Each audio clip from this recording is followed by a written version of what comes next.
You are watching Live OK Television. Life okay समाचारको साथमा Balvatika school Pepsicola learning made simple Jiva life to your style wellness mall natural way to improve your health. नमस्कार, life okay समाचारमा स्वागत छ। सुरुमा मुख्य समाचार। थप 1078 जनामा कोरोना संक्रमण पुष्टि। ललितपुरमा सुरु हुने पार्टीको प्रथम विधान महाधिवेशनको तयारी पूरा। 12औं मन्त्री स्तरीय सम्मेलनमा सहभागी हुन स्वीकृति दिने निर्णय।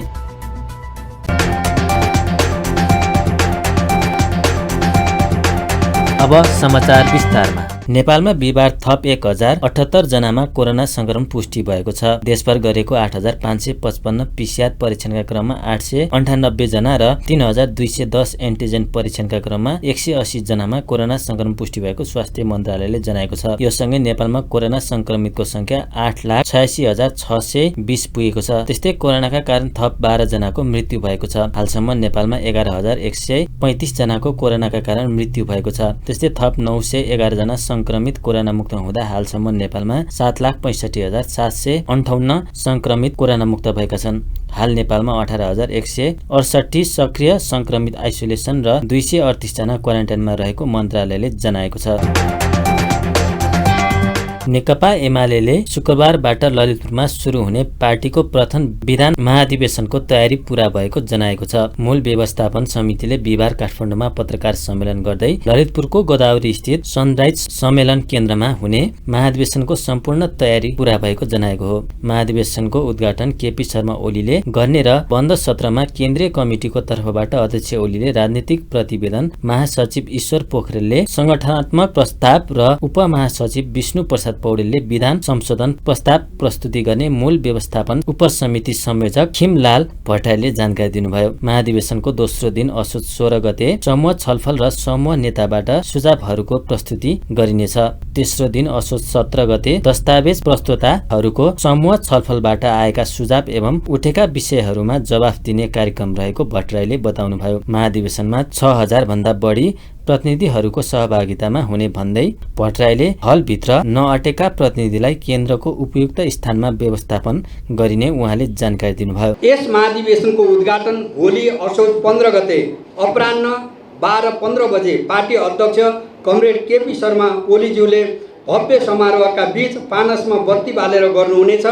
उद्घाटनका क्रममा महाधिवेशनको प्रचार स्वरूप बेलुन उडाइनेछ, राष्ट्रिय गान गाइनेछ र शहीदहरूप्रति श्रद्धाञ्जलीपछि महाधिवेशनको कार्यसूचीहरूमा प्रवेश गरिनेछ।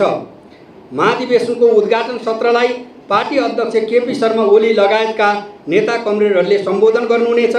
उद्घाटन सत्रपछि महाधिवेशनको बन्द सत्रमा केन्द्रीय कमिटिको तर्फबाट अध्यक्ष कमरेड केपी शर्मा ओलीबाट राजनीतिक प्रतिवेदन, महासचिव कमरेड ईश्वर पोखरेलबाट संगठनात्मक प्रस्ताव र उपमहासचिव एवं संगठन विभाग प्रमुख कमरेड विष्णु प्रसाद पौडेलबाट विधान संशोधन प्रस्ताव प्रस्तुत गरिनेछ। महाधिवेशनको दोस्रो दिन असोज 16 गते समूह छलफल र समूह नेताबाट सुझावहरूको प्रस्तुति गरिनेछ। तेस्रो दिन असोज 17 गते दस्तावेज प्रस्तोता कमरेडहरूबाट समूह छलफलबाट आएका सुझाव एवं उठेका विषयहरूलाई स्पष्ट पार्दै सार संक्षेपीकरण गरिनेछ। विधान महाधिवेशनमा निम्नानुसार प्रतिनिधित्व हुनेछ।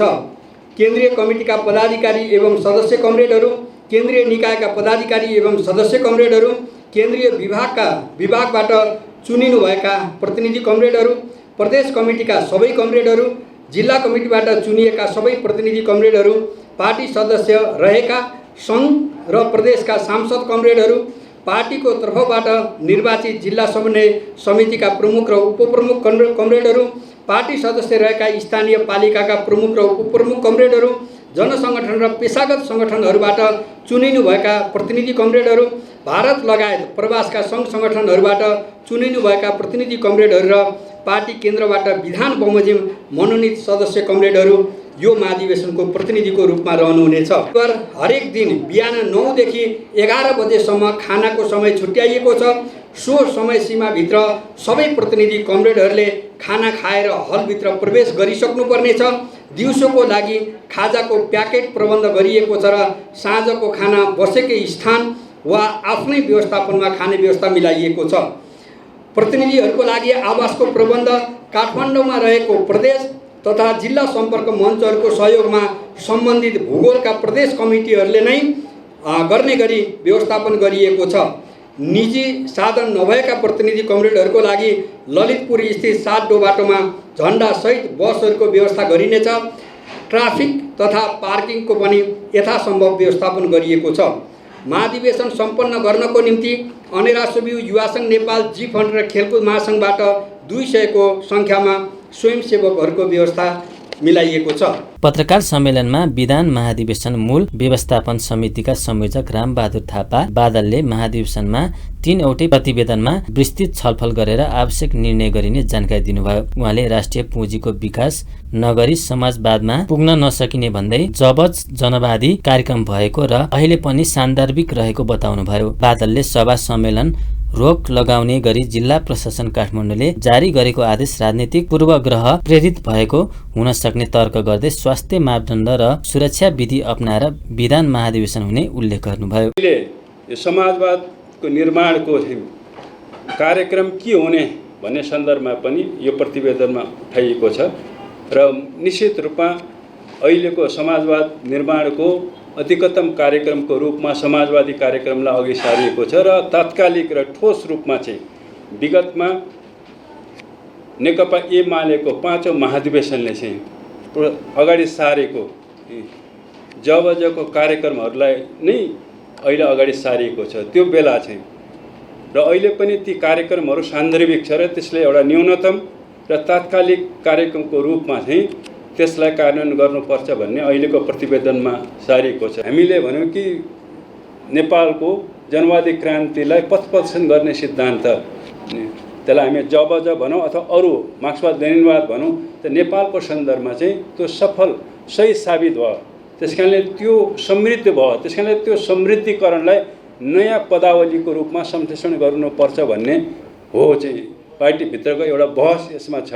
अब यो स्वास्थ्य प्रोटोकलहरू पालना गरेर गर्ने भने त्यो पालना नगरिकन गर्न हुन्न भन्ने सरकारको मन्सा होला। तर अब हामीले यो स्वास्थ्य प्रोटोकलहरू त्यसका नियमहरू पालन गरेर 300 भन्ने जो भनिएको छ त्यो 300 को पालन गरेर यो सभा सम्मेलनहरू हामी गर्नेछौँ। त्यस कारणले यो व्यवस्थापन काममा यो हामीले स्वास्थ्यसित सम्बन्धित कुराहरूको पनि यहाँ उपसमिति छ।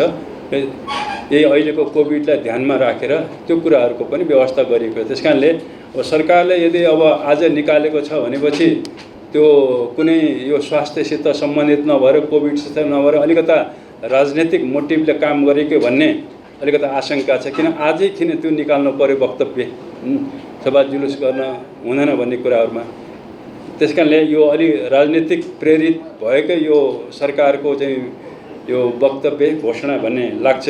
शुक्रबारदेखि सुरु हुने विधान महाधिवेशन आइतबार सम्पन्न गर्ने एमाले जनाएको छ। सरकारले जेनेभामा आयोजना हुने WTO 12औं मन्त्री स्तरीय सम्मेलनमा सहभागी हुन स्वीकृति दिने निर्णय गरेको छ। प्रधानमन्त्री निवास बालुवाटारमा बिहिबार बसेको मन्त्री परिषद बैठकले WTO 12औं मन्त्री स्तरीय सम्मेलनमा सहभागी हुन उद्योग मन्त्रालयको टोलीलाई स्वीकृति प्रदान गर्ने निर्णय गरेको हो। त्यस्तै बैठकले इन्टरपोलको 89औं महासभामा नेपालका तर्फबाट भाग लिन स्वीकृति प्रदान गर्ने निर्णय गरेको सरकारका प्रवक्ता ज्ञानेन्द्र बहादुर कार्कीले जानकारी दिनुभयो। त्यस्तै बैठकले सहसचिव गोपाल प्रसाद सिगदेललाई राजपत्र अंकित विशिष्ट श्रेणीमा बढुवा गर्ने निर्णय भएको कार्कीले बताउनुभयो। आजको मन्त्री परिषदले निम्न निर्णयहरू गरेका छ। जेनेभामा आयोजना हुने WTO को 12औं मन्त्री स्तरीय सम्मेलनमा भाग लिन स्वीकृति दिने, उद्योग वाणिज्य तथा आपूर्ति मन्त्रालय,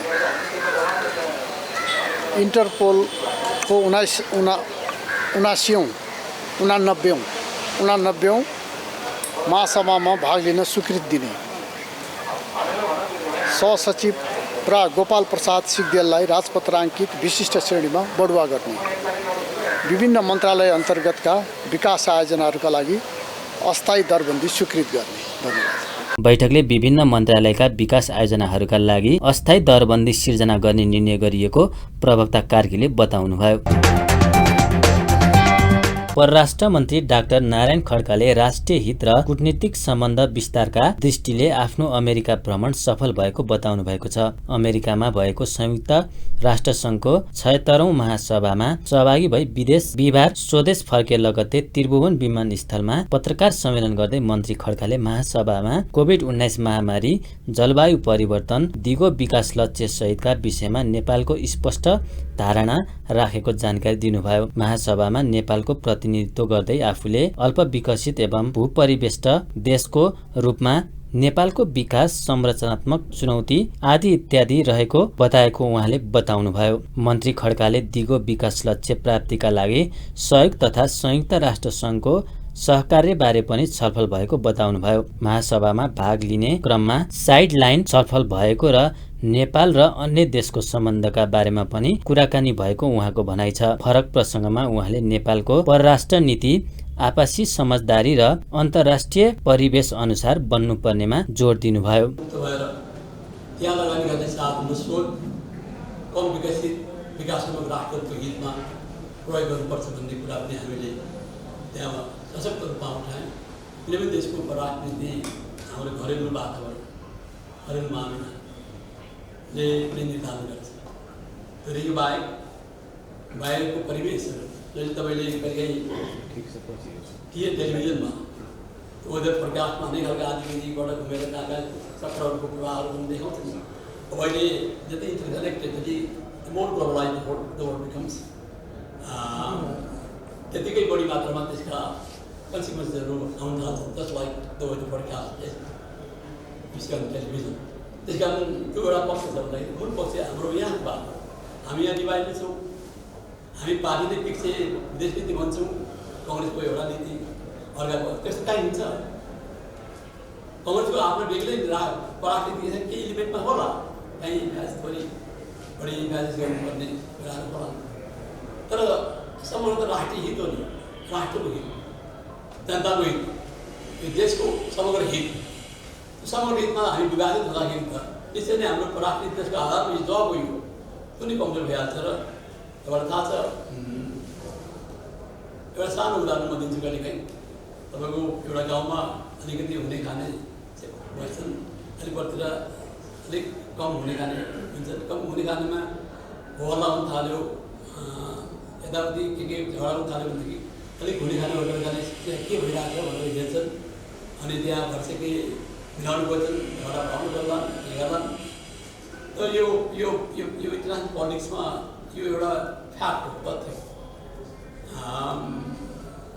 किनकि अब त्यसले ती देशको पनि हितमा प्रभाव पर्ने भएको हुनाले के कसो भइरहेको छ भन्ने कुराको चासो चिन्ता लिने गर्छन्। यो अमेरिका मात्रै होइन, अन्त अहिले अमेरिकामा दक्षिण अमेरिका, दक्षिण अमेरिकातिर अनि विश्वभरि त्यस कारण यो बुझ्छ। त्यस कारण हामीले राष्ट्रिय सहमतिमा हाम्रो नीति बनाउने। खड्का असोज 6 गते परराष्ट्र मन्त्रीको कार्यभार सम्हाले लगत्तै संयुक्त राष्ट्र सङ्घको महासभामा भाग लिन अमेरिकाको न्युयोर्क जानुभएको थियो।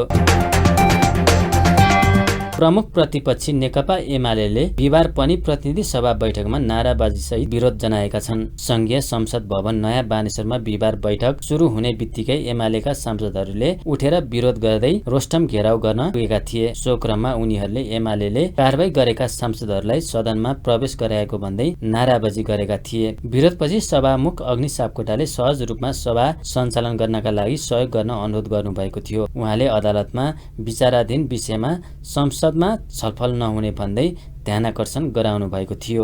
मान्य सदस्यहरू, सभाको बैठकमा भइरहेको नियमित अवरोधले संसदले गर्नुपर्ने कार्यहरू प्रभावित हुन पुगेको छ।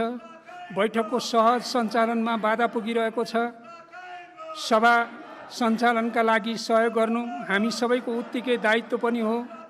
सो प्रति संवेदनशील हुन अनुरोध गर्दछु।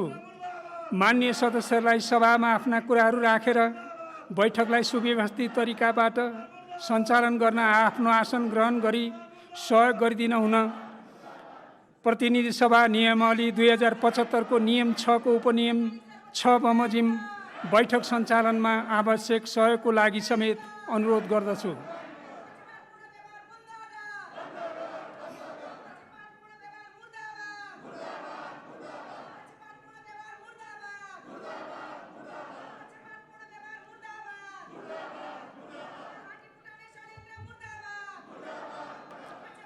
नेपालको संविधानको धारा 105 ले अदालतमा विचाराधीन मुद्दाहरूको सम्बन्धमा न्याय निरूपणमा प्रतिकूल असर पार्ने विषयमाथि सङ्घीय संसदको कुनै पनि सदनमा छलफल गर्न बन्देज गरेको कुरा पुनः स्मरण गराउन चाहन्छु।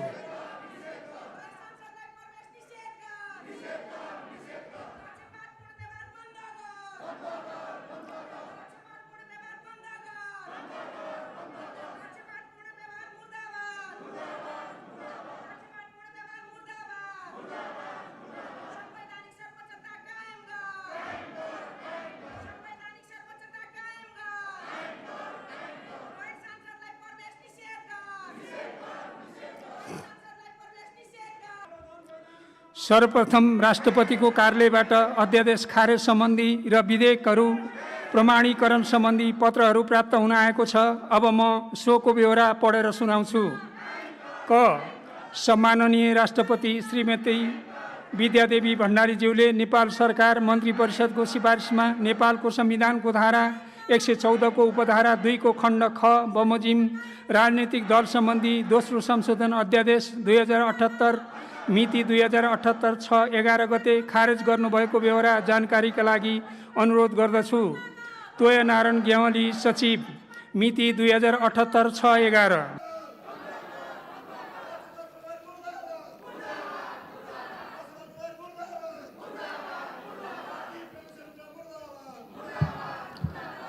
सम्माननीय सभामुख महोदयको अनुमतिले नेपालको संविधानको धारा 294 बमोजिम महालेखा परीक्षकको 58औं वार्षिक प्रतिवेदन 2078 सदन समक्ष प्रस्तुत गर्दछु। धन्यवाद।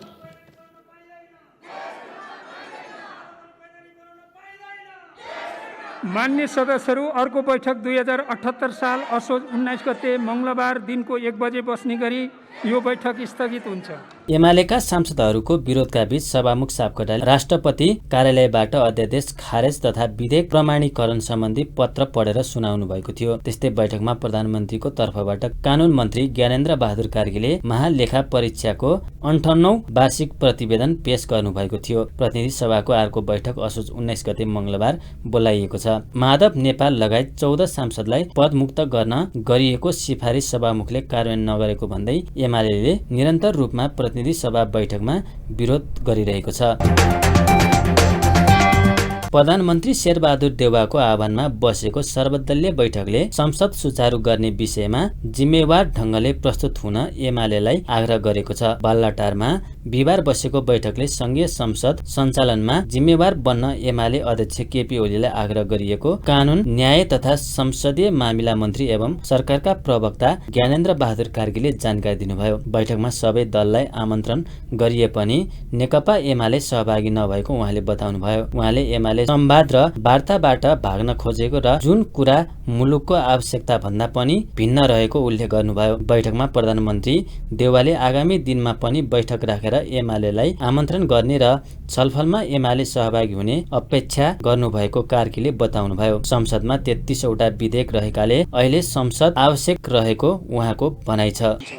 जुन कुरा अहिले मुलुकको आवश्यकता भन्दा भिन्न छ र आज संसदमा उपस्थित सम्पूर्ण राजनीतिक दलका नेताहरूको उपस्थिति थियो र यो उपस्थितिमा सम्माननीय प्रधानमन्त्रीले भन्नुभएको छ उहाँ आज अनुपस्थित भए पनि फेरि पनि म उहाँलाई आमन्त्रण गर्छु र उहाँ आउनुहुनेछ र आफ्नो कुराहरू राख्नुहुनेछ भनेर सम्माननीय प्रधानमन्त्रीजीले भन्नुभएको छ।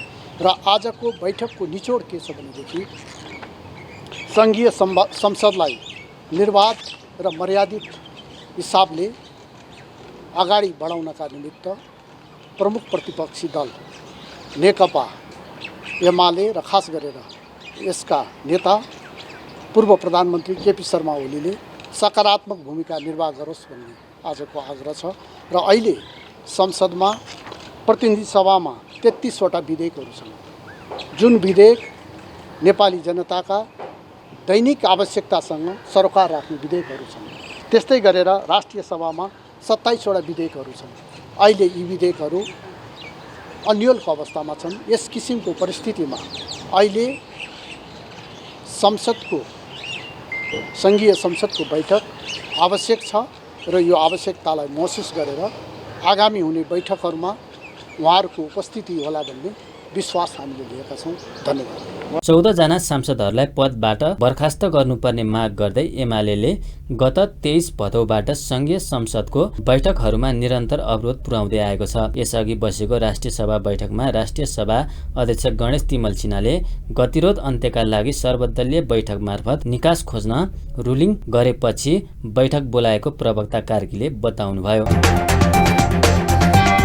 प्रतिनिधि सभा र राष्ट्रिय सभाका विषयगत समितिका सभापतिले राज्यका सबै निकायमा महिलाको समानुपातिक सहभागिताको विषय संविधानको कार्यान्वयनको विषय भएको बताएका छन्। संसद सचिवालयले बिहिबार बानेश्वर स्थित संसद भवनमा आयोजना गरेको कार्यक्रममा उनीहरूले संविधानको प्रस्तावनमा नै सहभागिता मात्रै नभएर समानुपातिक सहभागिता उल्लेख भएको बताएका हुन्। राज्य व्यवस्था तथा सुशासन समितिका सभापति शशि श्रेष्ठले संविधानको सही व्याख्या हुनुपर्नेमा जोड दिँदै संविधानमा 1/3 सहभागिता उल्लेख नभएको बताउनुभयो। नेपाली कांग्रेसका प्रमुख सचेतक पुष्प भुषालले संविधान र विभिन्न अन्तर्राष्ट्रिय सन्धि सम्झौतामा धेरै किसिमका सम्झौता भए पनि त्यसको कार्यान्वयनको अवस्था फितलो रहेको बताउनुभयो।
अर्थ समितिका सभापति कृष्ण प्रसाद दाहालले महिलाको शिक्षा र स्वास्थ्यमा राज्यले ध्यान दिनुपर्ने आवश्यकता औल्याउनुभयो। कानून न्याय तथा मानव अधिकार समितिका सभापति कृष्ण भक्त पोखरेलले संविधान गर्व गर्न योग्य भए पनि त्यसको कार्यान्वयन प्रभावकारी हुन नसकेको बताउनुभयो।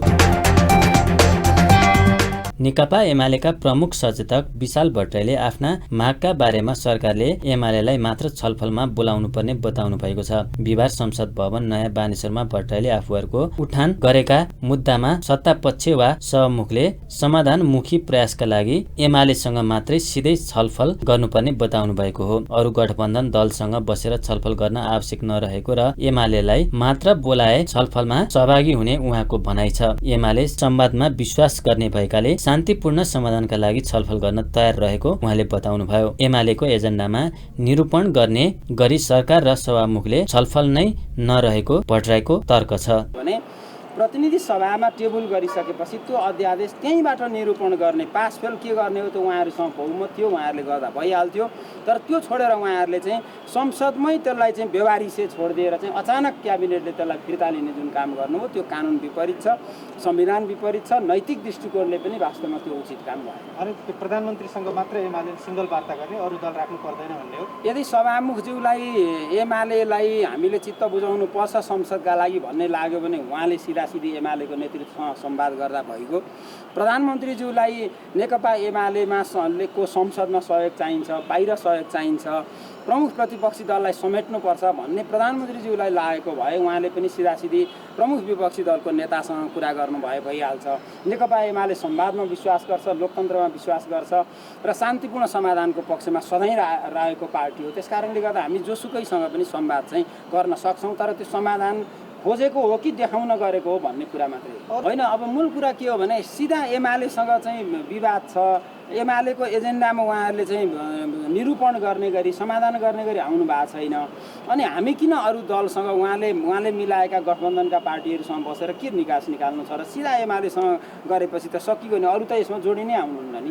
उहाँले आफ्ना सांसदको कारबाहीका विषयमा सभामुखसँग आपत्ति रहेको र पार्टी फुटाउन संसद छलेर अध्यादेश ल्याउने र फिर्ता गर्ने विषयमा सरकारसँग आपत्ति रहेको उल्लेख गर्नुभयो।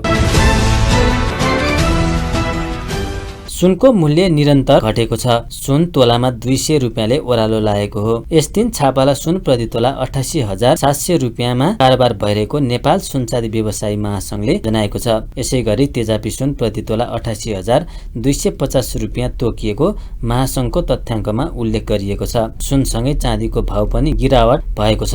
यस दिन चाँदी तोलामा 35 रुपियाँले ओह्रालो लागेर प्रति तोला 1,120 रुपियाँमा किनबेच हुँदैछ।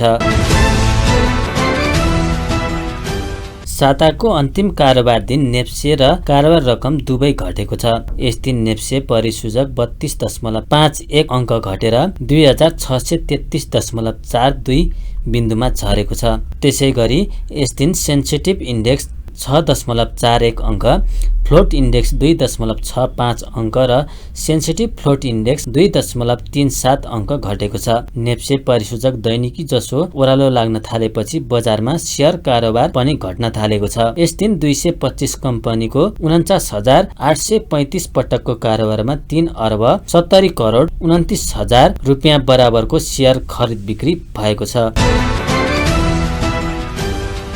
नेपाल पुलिस क्लब 6औं संस्करणको NBA महिला तथा पुरुष क्लब भलिबल च्याम्पियनसिप अन्तर्गत पुरुषतर्फ सेमी फाइनलमा प्रवेश गरेको छ। त्रिपुरेश्वर स्थित राखेप कबड हलमा बिहिबार भएको दोस्रो क्वार्टर फाइनलमा धोरपाटन स्पोर्ट्स क्लबलाई 3-0 को सोझो सेटमा हराउँदै पुलिस अन्तिम चरणमा पुगेको हो। राष्ट्रिय टोलीका खेलाडीको बहुल्यता रहेको पुलिसले धोरपाटनमाथि 25-19, 25-18 र 25-19 को सेटमा जित निकाल्यो। यस जितसँगै पुलिस सेमी फाइनलमा पुग्ने दोस्रो टिम बनेको छ। यसअघि साबिक विजेता हेल्प नेपाल सेमी फाइनलमा प्रवेश गरिसकेको छ। बिहिबार भारतीय खेलाडी सहित कोर्ट उत्रिएको हेल्पले नयाँ बजार सामाजिक युवा क्लबमाथि 25-20, 25-10 र 25-17 को सेटमा जित निकाल्यो। त्यस्तै बिहिबार नै भएको महिलातर्फको खेलमा न्यू डायमन्ड स्पोर्ट्स क्लबले विभागीय टिम त्रिभुवन आर्मी क्लबलाई 3-0 को सेटमा पराजित गर्यो। न्यू डायमन्डले आर्मीलाई 27-25, 25-22 र 25-20 को सेटमा पराजित गर्यो।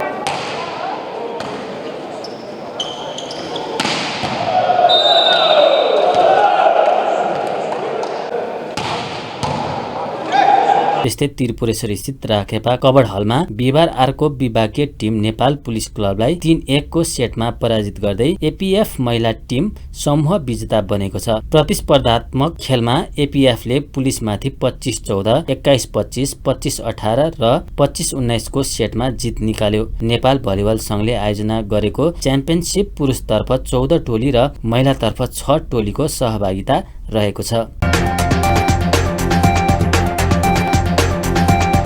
अन्त्यमा प्रमुख समाचार फेरि एकपटक। थप 1078 जनामा कोरोना संक्रमण पुष्टि। ललितपुरमा सुरु हुने पार्टीको प्रथम विधान महाधिवेशनको तयारी पूरा। 12औं मन्त्री स्तरीय सम्मेलनमा सहभागी हुन स्वीकृति दिने निर्णय। हस् त अहिलेका लागि लाइफ ओके समाचार यति नै। हेर्दै गर्नुहोला लाइफ ओके टेलिभिजन। नमस्कार।